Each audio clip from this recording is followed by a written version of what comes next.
Hello and welcome, friends. My name is Kamal Girdhar, and you are watching me at Extreme Automation. And today we are going to speak about one more example of data scraping using Excel VBA.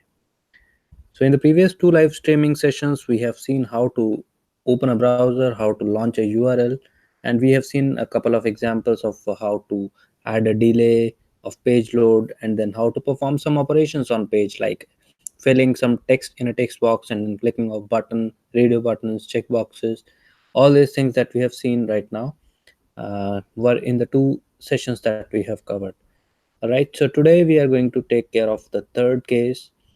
All right, let's say the case is where I want to go to google.com, and after going to google.com I want to search something, and I want that whatever results that I get here, the top 10 results, I want to extract their titles. I want all this information in Excel. So for that, first of all, we need to go to google.com. So just change the URL in the code. We already are on google.com. We have the document object initialized. If you don't know till this step, please refer to our previous sessions and you will get the detailed explanation of code till this point. All right, so let us move ahead. And after this step, what we can do is we need to perform operation on the text box for Google. So we go to Google and we find the properties of this text box. This is the thing that we need to practice a bit more, how to find object locators. So that's why I'm covering few more examples today, so that you can have good hands-on and see different objects, and you actually understand how to create locators for them.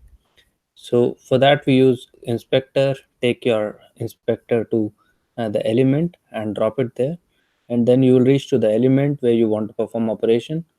Now if you have a look at the element, you will see that it is an input tag with class this, and the rest of the properties are not looking very consistent, but the class is something which we can rely. So if I search with a class name, always when you want to search with a class name, put a dot. If your class name is having multiple classes, that means if you have a space in between, just replace that space with a dot. So this will give you that how many elements you have for that particular locator. So with this class name, we have only one element present on the page. So it is good to use on the page. So for that, we have a function named as get elements by class name. Now the function is having s. It is not element like id. Id used to give one element, but rest of the other functions like elements by class name, elements by name, elements by tag name, all these functions are going to return a list of elements. It is not going to return single element. So if I use get elements by class name, so I'm expecting that it is going to return me multiple elements. But since my locator is unique and it is corresponding to only one element on the page, so the final output would be in the form of list, but it is having only one element. And I need to access the first element, so the index of first element is 0. So that is how I would be able to reach to this text box, and then I need to write something to it, so I can set the value to whatever I want to type. All right, so let us run this piece of code and see whether it is typing my name there or not. So it is working. So till now it is fine. Next thing is we need to click on Google search. So for that, find the locator for the Google search button also.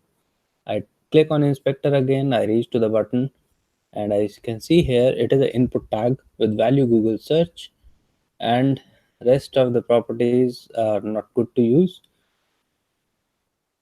So now this is a very good example to find the locator, because we do not have any property. If we try to search with a value, but for value we do not have any function here. If I go here ht dot, we have only these functions: get element by id, get element by class name, get element by name or tag name. We don't have any function for which can search with value, though we have query selectors which can search with XPath, but for the time being we are not going to use it. So I just want to show you that how to use only these functions to reach to these elements. This would be tricky.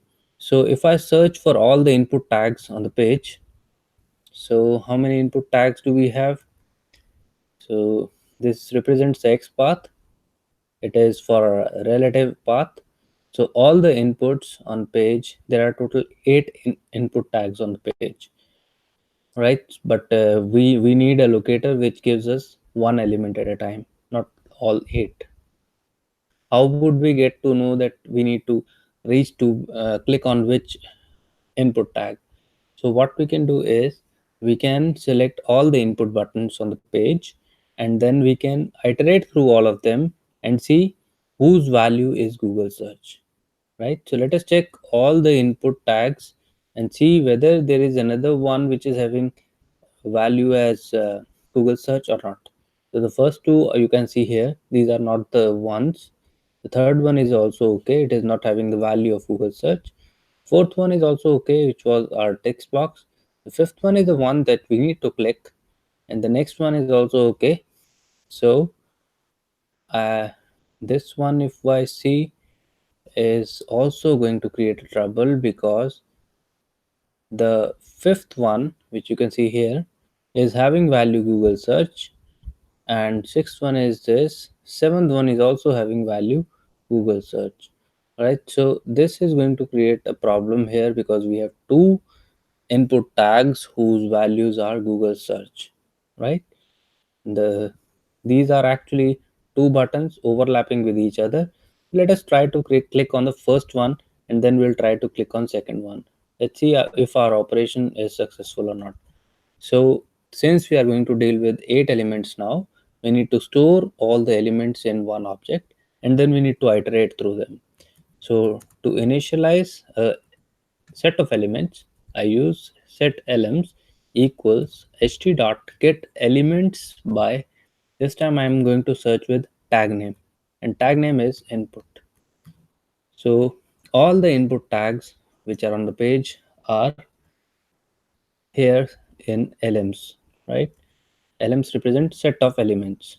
So for each element in this set of elements, I am using a loop to iterate through all of them. And then if I check here, if lm dot, now here I need to check the value of it. So for value, you need to see which attribute do we use. If you are not sure that what would be the attribute, how can we get the value of that attribute? So for that, what you can do is you can either use a function, or let us leave it blank for the time being and put any random statement and put a breakpoint here. Let's see how we would reach to that point. So it has entered my name here, and if I see here what is LMs, so if you put a watch here and you see how many elements it has selected, it has a length of 7. That means it has all the elements selected. Now we need to see which element is having the value of Google search, right? So we expand one of these elements and see what is the value that we are looking for. Let us go through all the properties, and you will simply see what property is the one which you need to use and which represents the value, and you can directly use in the code. So all these properties you can see are not having the values, but yes, there is one property which says default value. It is giving you the value which you are looking for. Let's say I collapse this and I expand the fourth one. Let's see what is the value of this attribute for this particular element. It is Google search. So this is the property that we were looking for. So what we can do is here we can say if lm dot default value equals Google search, then give me a message box saying hello. All right, so I have put this condition. Now I know that there are 7 elements here, I go to first one, it simply moved out of the loop because this default value is not Google search. I go to second one, I go to third one, I go to fourth one. Now it is moving inside the loop because the default value of the fourth one is Google search. So that's why it is displaying a message box saying yes, I am inside and I have reached to the right element. But here you need not print anything, rather you need to click on the button. So you can use lm dot click. So this is the operation that you want to perform here at this level. If I take the cursor back here to this point, and you can see here whether it is performing this operation or not. Let's see, where is the page that we have opened. This is the page and it has already typed something. And if we see here, what does it say? It says element not found because we have misspelled that button, that object. So it has reached to the next page. Let us close this. Let's run this again and see whether it runs in one go or not. So it searches for the text that we have searched for, and then it clicks on the OK button, and that's how we reach to the next page.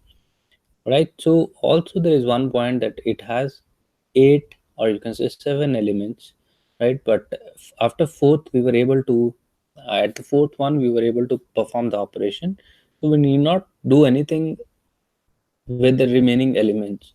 So what we can do is, at this point we can say that when you find this element and when you click on it, simply exit out of for loop. So exit for. So otherwise it would unnecessarily make some checks, and if there is any other another element found with the same property, it will again try to click on that object. All right, so this is the safe way to move out of the loop, and this also saves you some time in case you have lots of elements and you are iterating through them. So the next point is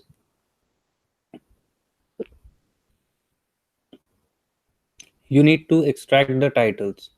So for title, again I open the developer tools F12, and if I see the properties of this, better you try this on Chrome rather than trying this on Internet Explorer. So if I search the properties here, I can see that this is having h3 tag. Let's search for another one.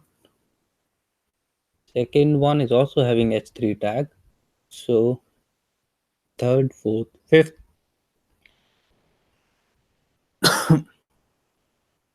sixth, seventh, eighth.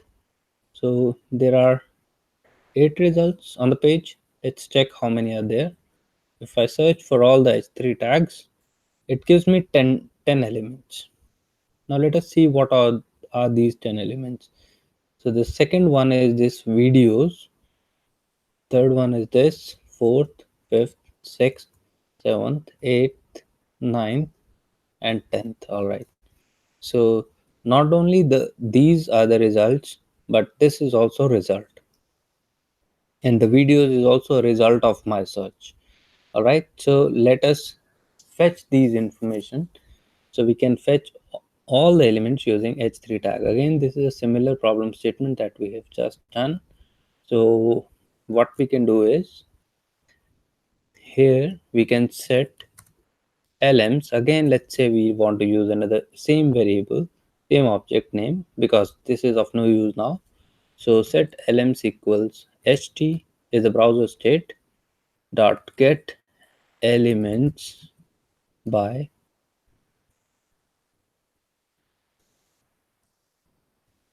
tag name, and tag name this time is h3, right? So for each lm, or you can use any other name also, n lms next.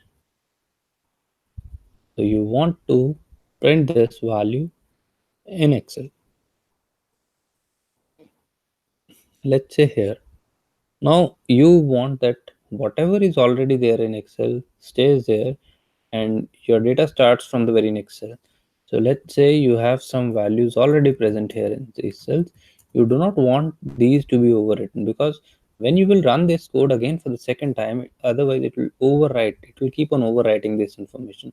but you want to collect for different input sets. So you want that this information which you scrape is appended after that this. All right. So what you can do for that is you need to find the next available row for that. So to find the next available row, what we can do is we can use a variable named as lr, which represents last row.